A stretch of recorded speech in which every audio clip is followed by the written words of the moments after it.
Buenos días, soy el profesor David de Cachal, director del área de seguridad y defensa de INISEC. Hoy una vez más tenemos una nueva entrega de INISEC CAS, en la cual analizaremos la entrevista realizada al teniente coronel del Ejército de Estados Unidos, Roger Cirillo, historiador militar. Para iniciar este análisis de la entrevista del coronel Roger Cirillo, veremos brevemente su currículum. Roger Cirillo sirvió en el Ejército de Estados Unidos desde 1971 a 1995, se retiró con el rango de teniente coronel, sirvió en unidades de caballería blindada de Estados Unidos, tanto en Corea como en Alemania Occidental, y en el personal y en el cuerpo docente de las escuelas de defensa aérea y de las divisiones acorazadas. Fue oficial de planes de guerra en el Grupo de Ejércitos Central de la OTAN y sirvió en la oficina del CENIC-USEUR, el Commander-in-Chief of the United States Army in Europe. Enseñó Historia Militar en la Escuela de Comando y Estado Mayor del Ejército de Estados Unidos. Tiene un doctorado en Historia Militar de la Universidad de Cransfield en el Royal Military College of Science de Shirburham, en el Reino Unido. Es autor de la campaña Ardennes-Alsace y otras publicaciones, y ayudó también en la publicación de más de 30 libros de historia militar para la Asociación del Ejército de Estados Unidos, AUSA. Es un editor de la serie American Warrior y de la serie Battles in Campaigns para University Press de Kentucky. Es un colaborador habitual en el Museo Nacional de la Segunda Guerra Mundial de Nueva Orleans. Una de las primeras preguntas que se le hizo al coronel Cirillo sobre, ya que él fue oficial de planes de guerra del Grupo de Ejércitos Central de la OTAN, cómo veía la situación actual en esta alianza entre Estados Unidos y Europa. Y en base a esto, sí podemos decir que finalmente Europa va a crear sus propias fuerzas armadas. La relación de Estados Unidos con la Alianza Atlántica pende evidentemente de un hilo, ¿no? Y eso es que Estados Unidos ha sido el eje principal de la OTAN desde su creación en 1949. El coronel Roger Cirillo, teniente coronel, nos decía que hay una nueva etapa que también comparte el secretario general de la OTAN, Jens Stoltenberg, en la cual, evidentemente, ahora nos encontramos abriendo un nuevo capítulo en nuestra relación transatlántica representada en la OTAN y, por lo tanto, los aliados también han acogido con entusiasmo ese mensaje claro y fuerte del secretario Blinken, ¿no? Porque ha intentado reafirmar el mensaje del presidente Biden de que Estados Unidos quiere realmente reconstruir la fuerza de esta alianza, la fuerza de la OTAN. Pero que el presidente de Estados Unidos haya cambiado no significa que todos los problemas de la OTAN hayan desaparecido, como decía el teniente coronel Roger Cirillo. La creciente presencia militar de China, la continua amenaza de Rusia o las disputas de Turquía con otros miembros de la OTAN siguen siendo algunos de los grandes retos a los que debe enfrentarse la Unión Europea. ¿Cómo se convierte la OTAN en lo que le gustaría, por ejemplo, al presidente Macron? Pues es que es una alianza política más activa, que sea también, por no decir que la OTAN estaría liando con problemas más globales como China de manera muy directa, pero debería ser el lugar donde los aliados se reúnan para discutir cosas como esa. Y no ha sido así en los últimos años. Se ha centrado mucho más en cuestiones de seguridad europea. Todavía tiene que hacerlo, obviamente, porque Rusia no ha desaparecido como una amenaza para la Unión Europea y eso es lo que sigue y alienta a algunos miembros de la alianza. La respuesta a esta pregunta debería depender del grado de alineación de la nueva administración estadounidense con la Unión Europea, cuestiones fundamentales. Hay un gran margen para que ambos se alineen en materia de cambio climático y de lucha contra la pandemia, como hemos visto en estos últimos meses. Sin embargo, también hay margen para que se produzcan importantes desacuerdos. El más evidente es cómo tratar a las grandes empresas tecnológicas que se considera que han adquirido demasiado poder en detrimento de los buenos resultados económicos. En particular, dado su carácter global, no está claro cómo gravar los servicios que prestan estas empresas. La Unión Europea parece, mucho más decidida al respecto. La Comisión Europea publicó en diciembre del 2020 un proyecto de ley, la Ley de Mercados Digitales, en la que propone controlar y, en última instancia, impedir la anulación de poder de esas grandes empresas digitales, ¿no? Lo interesante de esta propuesta es que tiene carácter extraterritorial. Se aplica a todas las empresas que operen en la Unión Europea, independientemente de que tengan o no la presencia física en ella. Se trata de una característica necesaria, ya que evidentemente de lo contrario la ley no abarcaría a las grandes empresas que no tienen sede en la Unión Europea. Pero también crea la impresión de que la Unión Europea quiere atacar a las empresas norteamericanas, algo que no sentará bien a la nueva administración Biden. Y luego, por supuesto, está China. El cambio de administración de Estados Unidos no cambiará sus políticas hacia China. Si acaso la administración Biden tratará de reforzar la postura de Washington convocando una cumbre de la democracia. Un lugar en el que los países afines se reúnen para formar un frente contra China, contra la China comunista. La Unión Europea, por su parte, se muestra muy reacia al respecto e insiste en que no quiere tomar partido, prefiriendo mantener una relación muy transnacional con China, como siempre. La opinión pública de la Unión Europea, por su parte, se muestra muy reacia al respecto, insiste en que no quiere tomar partido, prefiriendo mantener esa relación más nacional y, evidentemente, esa opinión pública de la Unión Europea pues, es cada vez más desfavorable, ¿no? Pero también reconoce que China es la mayor economía del mundo. Pero mientras que la Unión Europea podía permitirse el lujo de jugar al juego de la espera con la administración estadounidense, que era percibida como poco razonable, mantenerse al margen será mucho más difícil con un presidente mucho más amigable. Así pues, en lo que respecta a la concentración de poder de mercado en las grandes empresas tecnológicas, la Unión Europea tiene claro cómo quiere proceder. Estados Unidos no lo tiene tan claro. En cuanto a China, Estados Unidos tiene muy claro el nivel de antagonismo que quiere, pero la Unión Europea, como siempre, un ente cada vez más débil e inoperativa, duda cada vez más ante la amenaza comunista de China hacia Occidente.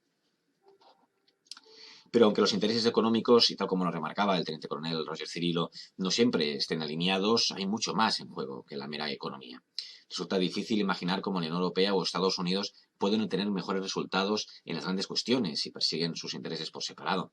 La nueva administración estadounidense ofrece la oportunidad de restablecer no solo lo que la anterior administración arriesgó tan descuidadamente, sino de avanzar en cuestiones que reduzcan las divisiones en un mundo cada vez mucho más dividido. Aunque aún no existe un ejército de la Unión Europea, como bien le planteábamos al teniente coronel Roger Cirilo, si había esa posibilidad de crearse unas fuerzas armadas en la Unión Europea, él se desmarcaba y nos comentaba bien firmemente que no había esa posibilidad.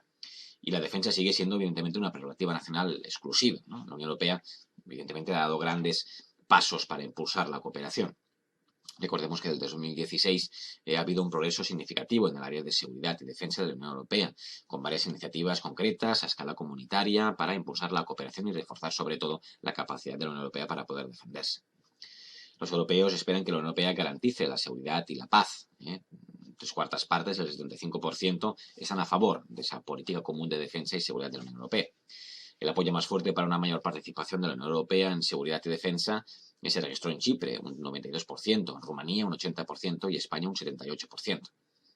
Los líderes de la Unión Europea saben que ningún Estado miembro puede abordar las amenazas de seguridad actuales de forma aislada. El presidente francés Emmanuel Macron, recordemos que apoyó en 2017 la idea de un proyecto militar europeo conjunto. La canciller alemana también en su momento, Angela Merkel, reconoció por su parte que deberíamos trabajar en la visión de algún día establecer un ejército europeo. Avanzar hacia una unión de seguridad y defensa es una de las prioridades de la Comisión liderada por Ursula von der Leyen. Aunque no existe un ejército de la Unión Europea y la defensa sigue siendo una prerrogativa nacional exclusiva, la Unión Europea ha dado grandes pasos para impulsar la cooperación. Desde 2016 ha habido un progreso significativo en el área de seguridad y defensa de la Unión Europea, con varias iniciativas concretas a escala, digamos, comunitaria para poder impulsar esa cooperación y reforzar la capacidad de Europa para poder defenderse. Otra de las preguntas abarcadas en la entrevista era que él como historiador militar y como doctor en historia, pero queríamos también preguntarle su opinión sobre la actualidad de las alianzas militares estratégicas de Estados Unidos en el Indo-Pacífico. ¿Y qué opinión tenía sobre el AUKUS? Si creía que se trata de una alianza que puede complementar a la OTAN o bien es un comienzo de la sustitución de esta alianza en Norteatlántica. Según el teniente coronel Roger Cirilo, el AUKUS deja un mensaje claro a Europa, redefinición o irrelevancia. El acuerdo del AUKUS, Estados Unidos, Reino Unido y Australia, para plantar cara a China, obliga a Europa, digamos, a repensar su política exterior y a asumir su irrelevancia. Washington refuerza su supremacía en Asia, al incorporar a Australia y Reino Unido en una estrategia para poder frenar a China en ese despliegue de submarinos de propulsión nuclear. La alianza defensiva de AUKUS, sellada por Estados Unidos, Australia y el Reino Unido, ha supuesto un terremoto en la geopolítica mundial. Esta plataforma militar de 3 países anglosajones tiene como objetivo sumar capacidades para frenar la expansión de China en la gran región marítima de Indo-Pacífico, donde Pekín ha llevado a cabo una expansión militar en los últimos años con la construcción de las islas artificiales y el despliegue de su flota naval que va, digamos, camino de tener 3 portaaviones y que ha superado a la de Japón, India y Australia. El pacto supone que sus socios se comprometen a compartir información en áreas que incluyan inteligencia artificial, capacidades cibernéticas y de defensa submarina. El acuerdo tripartito fue impulsado en su día por el entonces presidente Donald Trump, con el firme propósito, como bien sabemos, de vincular a Estados Unidos con la seguridad del Indo-Pacífico y fortalecer la supremacía de Estados Unidos en la región del Asia. Los analistas consideran que con este paso Washington parece adelantar una nueva guerra fría con China. El aumento de la presencia militar norteamericana en Asia desmiente lo que tanto se ha repetido con la retirada de Afganistán sobre el supuesto paso atrás dado por Washington en su compromiso con Asia. La firma de este acuerdo estratégico ha puesto evidentemente de relieve un cambio de posición de Australia, como nos remarcaba el teniente coronel Roger Cirillo. El principal punto de este pacto es que por primera vez en casi 70 años Estados Unidos va a compartir secretos y avances de su tecnología nuclear con otro socio, en este caso Australia, como ya lo había hecho con Reino Unido en 1958. Los tres socios de AUKUS se han dado un plazo de 18 meses para trazar los detalles para poder desarrollar los submarinos nucleares, que no significa en absoluto que vayan a transportar ojivas nucleares, sino que la fuente de alimentación que los mueve es un pequeño reactor nuclear. Esto implica la enorme tarea de compartir tecnología nuclear avanzada con un país que no tiene un sector nuclear civil, como es Australia. A cambio de esta importante decisión de las autoridades australianas, Estados Unidos confía en que Canberra se implique mucho más en los esfuerzos militares de seguridad para contener a China y participar activamente en un hipotético conflicto militar con la gran potencia asiática. Los observadores europeos creen que la nueva alianza podría dejar fuera a la Unión Europea, como también lo cree el teniente coronel Roger Cirillo, como actor principal de esta importante región asiática en un momento en el que Occidente se enfrenta a desafíos sin precedentes en el Indo-Pacífico. AUKUS sugiere que el orden liberal occidental puede reconstituirse a través de acuerdos minilaterales, en los que diferentes constelaciones de poderes actúan juntas sobre diferentes cuestiones.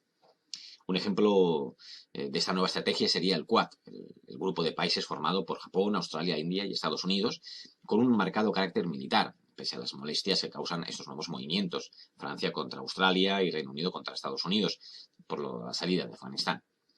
En realidad, lo que demuestran es que el orden liberal es más sólido de lo que sugiere el ruido de la superficie. No es una guerra fría, sino una serie de adaptaciones en constante cambio.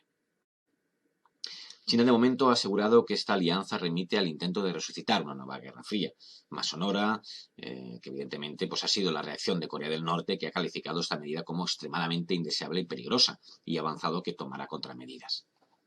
Pero lo que preocupa sobre todo a Pekín no sería tanto el despliegue militar que implica AUKUS, sino su imposibilidad para sumar socios en la región. Singapur, que bascula entre Estados Unidos y China, ha saludado la firma de esa alianza tripartita.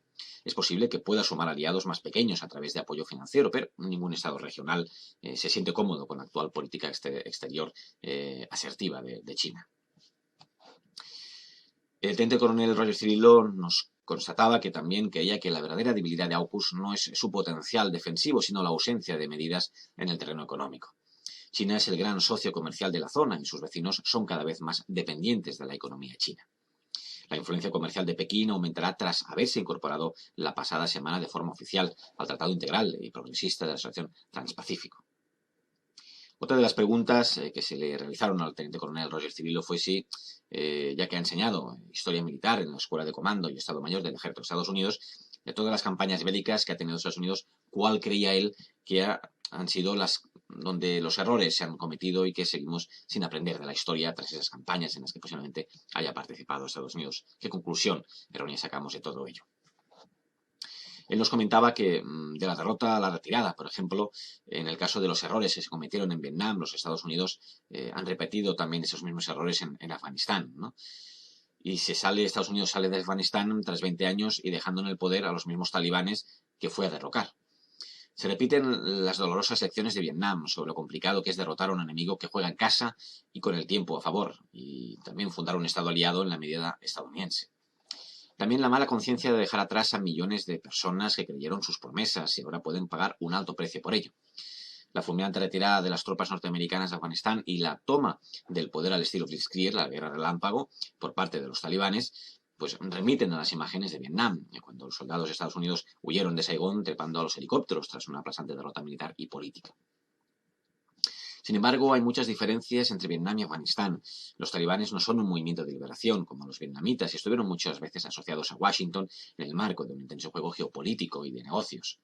Estados Unidos invadió Afganistán para perseguir a Al-Qaeda después de los atentados del World Trade Center y del Pentágono el 11 de septiembre del 2001. Hay que recordar que, según Washington, los talibanes se negaban a entregar a Bin Laden, que muchos años después fue muerto por un comando norteamericano en la capital de Pakistán, mientras Barack Obama estaba en la Casa Blanca. Es decir, Bin Laden no se encontraba, como se suponía, en inaccesibles refugios en las montañas afganas. Así, Bin Laden y los talibanes dejaron de ser considerados combatientes de la libertad y cuando pasen algunas décadas, evidentemente se abrirán los archivos que podrán revelar las razones por las cuales el fundador de Al-Qaeda rompió su relación con Washington y cometió el sangriento atentado contra las Torres Gemelas y el Pentágono. El 29 de febrero del 2020, el gobierno de Donald Trump firmó en Doha, en Qatar, un acuerdo con representantes de los talibanes para iniciar el retiro de las tropas norteamericanas y sus aliados tras 20 años de guerra. El plan de Trump era comenzar el retiro de los Estados Unidos de zonas de guerra permanentes del Medio Oriente. A cambio, los talibanes se comprometieron a que su país no fuera utilizado como plataforma para las organizaciones terroristas. Por su parte, el presidente Joe Biden puso en marcha en 2021 la retirada de las fuerzas norteamericanas, que se iba a completar en un lapso de 3 meses para dar paso a un gobierno de transición con distintas fuerzas políticas. ¿Qué ocurrió en este contexto? ¿Por qué los talibanes adelantaron los tiempos? Es posible que haya sospechado que se los iba a dejar al margen de cualquier negociación y decidieron tomar el poder sabiendo que el ejército afgano, formado y entrenado por los Estados Unidos, no iba a oponer ninguna resistencia. De hecho, entregaron las armas y se negaron a combatir. Los Estados Unidos han experimentado una derrota política más que militar y han abierto el camino para que Rusia y China impongan su influencia en esa región. Representantes de ambas naciones ya iniciaron contactos con los líderes talibanes para acercar posiciones. Están en juego intereses geoestratégicos y económicos. Afganistán tiene reservas de bauxita, cobre, hierro y, sobre todo, de litio. Según el Servicio Geológico de los Estados Unidos, minerales esenciales a medida que se abandone el uso de los combustibles fósiles, cuyo abanderado es el petróleo. Joe Biden ha sido presidente estadounidense, ha sido el primero en llevar, a cabo esa retirada de Afganistán, argumentando 3 razones de peso. 1, que los norteamericanos estaban cansados de guerras sin fin. 2, que la amenaza que suponía Afganistán no es la misma que hace 20 o 10 años. Y 3, que resulta imposible forjar un gobierno competente en Afganistán. El acuerdo alcanzado en 2020, recordemos, por el presidente Donald Trump y los talibanes ya había establecido un plazo para que las tropas norteamericanas se retiraran totalmente del país tras casi 20 años de guerra. Biden amplió el plazo hasta el 31 de agosto, pero manteniéndose firme en su deseo de poner fin al papel militar de Estados Unidos en ese país. Y rechazando evidentemente las críticas tras la rápida conquista del país por parte de los talibanes y el colapso del gobierno y del ejército respaldado por Estados Unidos. La administración Biden sigue afirmando que en Afganistán, un Afganistán liderado por los talibanes, no constituye una amenaza que justifique una presencia continuada de efectivos norteamericanos. Un graso error, porque evidentemente el país va a convertirse en una lanzadera de base de operaciones para los grupos terroristas. Además, Estados Unidos desea centrarse en una de sus prioridades estratégicas, que están dando paso a una nueva era en la política exterior de Estados Unidos. Pero los errores en los planes de evacuación y la imagen de un Estados Unidos humillado también pueden tener sus consecuencias, aunque no tan dramáticas como algunos han anticipado. Otra de las preguntas que se le hicieron al teniente coronel Roger Cirillo sobre la famosa trampa de Tucídides, que es una teoría que explica la relación entre una potencia hegemónica en declive y otra en ascenso. Según este planteamiento, la tensión entre ambas potencias puede conducirlas a una guerra hegemónica en la que la gran potencia venza y asegure su primacía, o pierda y sea reemplazada por la potencia en ascenso. Este concepto se está utilizando para explicar la relación entre Estados Unidos y China. La pregunta que se le hizo fue, ¿crees que podrá darse el caso de un enfrentamiento militar entre estos dos países, entre Estados Unidos y China? ¿Habría una alternativa pacífica y cooperativa para, frente a esta teoría? El teniente coronel Roger Cirillo nos comentaba que la famosa trampa de Tucídides es una teoría que explica la relación entre esa potencia hegemónica en declive y otra que va quizá a superarla. En este caso, posiblemente hablemos de China. La trampa de Tucídides es una teoría que explica esa relación entre una potencia hegemónica en declive y otra en ascenso. Según este planteamiento, la tensión entre ambas potencias puede conducirlas a una guerra hegemónica en la que la gran potencia venza y asegure su primacía o pierda y sea reemplazada por esa potencia en ascenso, en este caso China. El concepto fue creado por el politólogo norteamericano Graham Allison en 2015 para analizar la competición entre Estados Unidos y China, que según Allison, corren el riesgo de llegar a ese escenario.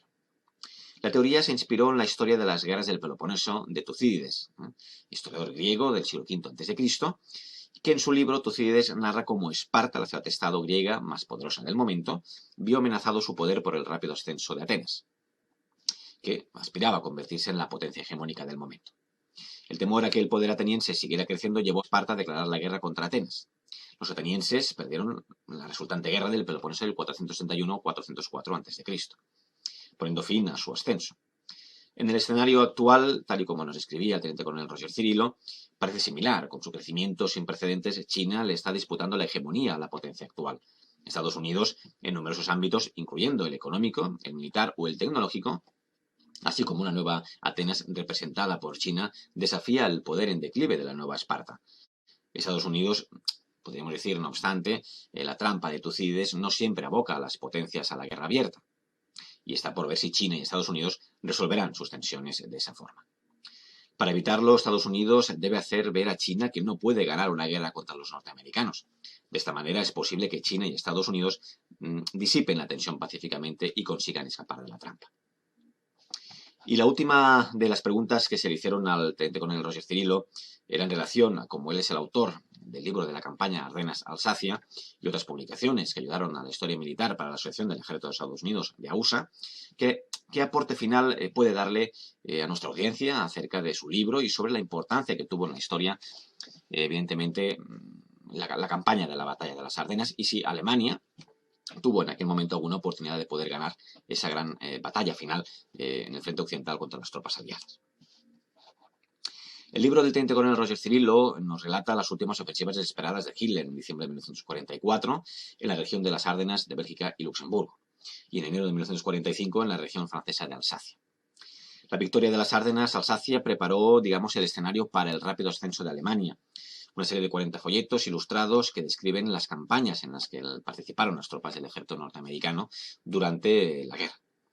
Cada folleto describe el marco estratégico, rastrea las operaciones de las principales unidades norteamericanas involucradas y analiza el impacto de la campaña en las operaciones futuras. Solo en un momento, en mayo de 1940, y es por esto, por lo que debemos estar eternamente agradecidos a Winston Churchill. Fue un momento clave, parecía que Inglaterra estaba derrotada porque el ejército británico estaba atrapado en Dunkerque y nadie esperaba que se pudiera rescatar a las tropas allí enviadas. Entonces Lord Halifax era muy influyente, sobre todo dentro del Partido Conservador. Los conservadores no confiaban demasiado en Churchill, porque había cambiado de partido anteriormente varias veces. La mayoría de los conservadores pensaba que Churchill era un oportunista y prefería a Halifax. Este pensaba que Inglaterra estaba derrotada y que la única posibilidad de sobrevivir como nación y como imperio consistía en preguntarles a los italianos qué tratado de paz Hitler estaría dispuesto a ofrecerles a los británicos. Churchill sabía instintivamente que solo hacer esa pregunta supondría que Inglaterra perdería la determinación de resistir ante Alemania. Y como decía el teniente coronel Roger Cirillo, fue el primer punto de inflexión de la guerra. El punto de inflexión geopolítico ocurrió en diciembre del 41. Desde ese momento Hitler no podía haber ganado la guerra, en ningún momento. Por varios motivos. Hitler decidió declarar la guerra a Estados Unidos y en el mismo mes Stalin y el Ejército Rojo impidieron la captura de Moscú, lo que no hubiese supuesto la derrota de la URSS, pero sí que fue un momento importante para apuntalar la creencia soviética de que podían resistir a Hitler. Y en el punto de inflexión psicológico fue, desde luego, la batalla de Stalingrado. Tras el fracaso de la operación Market Garden, la campaña en el frente occidental había quedado realmente ralentizada. El ejército alemán había sido capaz de reorganizarse y establecer unas sólidas líneas defensivas a lo largo de sus fronteras, frente a las cuales las fuerzas aliadas, con sus recursos logísticos forzados al máximo e incapaces de romperlas, se vieron forzadas a detenerse. En el este, los combates se concentraban en los Cárpatos y en Hungría. La lucha sería encarnizada en torno a Budapest y al lago Balatón, donde la Wehrmacht fracasaría en una de sus últimas ofensivas de la guerra, la operación Frühlingswaffen, la operación Despertar de Primavera, ya que en marzo del 45. Fue una operación militar lanzada por la Wehrmacht alemana contra las fuerzas soviéticas en el frente oriental. Constituyó la última ofensiva importante de la Alemania nazi que emprendió contra el Ejército Rojo durante la Segunda Guerra Mundial en el frente oriental. Durante el otoño, los angloamericanos lanzaron toda una serie de ataques con el objetivo de alcanzar el Ruhr y sus presas. El más importante tuvo lugar en torno a la zona boscosa del Hürgren, donde los norteamericanos se vieron enfrescados en penosos y cruentos combates que durarían hasta febrero de 1945, para conseguir una, fracción de terreno que para nada compensaba las bajas sufridas. El único éxito fue la conquista de Aquisgrán en octubre de 1944, un golpe propagandístico considerable al ser la primera ciudad alemana ocupada por los aliados y por lo significado de su historia, cuna del imperio franco de Carlomagno. Pero no reportó ventaja estratégica alguna. El mes de noviembre, con el puerto de Amberes plenamente ya operativo, los aliados comenzaron a resolver sus problemas logísticos. Sin embargo, fueron los alemanes quienes atacaron. La operación Waffen Rhein, la Guardia del Rin, era la última y arriesgada apuesta de Hitler por cambiar el signo de la guerra. Manteniéndose por completo la defensiva en el frente oriental, todos los recursos disponibles se iban a comprometer en un arriesgado ataque que, al igual que en 1940, debía romper el frente y cercar a los aliados. El plan era ambicioso. 2 ejércitos Panzer, el quinto y el sexto, atacarían las líneas norteamericanas en las Ardenas, un sector relativamente bastante tranquilo, y avanzarían en dirección a Bruselas y Amberes, cruzando el Mosa entre Lieja y Charleroi, para acercar a los ejércitos enemigos de espaldas al mar, un nuevo Dunkerque. El sector de las Ardenas estaba escasamente defendido, en un frente sobreextendido y con unidades novatas o en plena reorganización. Aún así, cualquier plan ofensivo alemán era inviable sin neutralizar el potencial aéreo aliado. Los precisos informes meteorológicos germanos auguraban una semana de mal tiempo a partir de la segunda quincena de diciembre. La aviación aliada no podía despegar de sus aeródromos. Era el momento adecuado y preciso, y de nuevo los Panzers se pusieron en marcha. El ataque comenzó el 16 de diciembre de 1944. Y los norteamericanos se vieron totalmente sorprendidos a lo largo de todo el frente, siendo sus posiciones rebasadas por las tropas alemanas. Los 4 primeros días de la ofensiva alemana serían críticos. El caos se instaló en el alto mando aliado, que sufrió su mayor crisis de toda la guerra. La situación en el frente era, digamos, parecida, con las unidades del ejército de los Estados Unidos sumidas en la confusión, mezcla del impacto del ataque alemán y de las acciones de varias unidades especiales enemigas camufladas con uniformes norteamericanos. Pero la ofensiva alemana, que en realidad nunca había tenido muchas oportunidades de tener una gran victoria, bloqueando a las divisiones Panzer y ralentizando su avance, o directamente frenándolas como en Bastogne o en Saint-Vith.